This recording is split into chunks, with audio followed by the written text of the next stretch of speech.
PLAY, stock analysis Tuesday and onwards. Am I buying is the question, and I'm covering all that in this brief and short 1-minute video. Dave and Buster's Entertainment, I quite like this, you know, 7% up and whatnot. The previous idea that I got was, you know, we were in a supply zone and I was like, I'm willing to double down as long as there is a double break. I mean, I had the right idea because, again, I've done 41,000 videos like no one else in this space. It's taken me 5 years and it's all documented, you know, I've seen what's making me money and what's not. Practically speaking, never got a double break. This should have been the low that I wanted to see breaks from.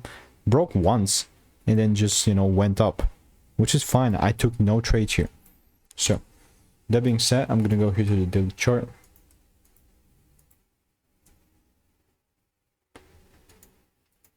Well, if I look at it from a weekly, technically we're still in a bearish. I mean, actually we started shifting, so this could be a start of something good and beautiful. So this is my demand zone,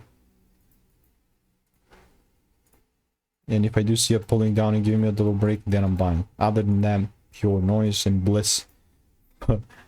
We'll continue to keep you updated. Like, no forcing is a law. So if you do want to learn how I'm making 5-10K per month trading, click the first link in the description, get my free emails.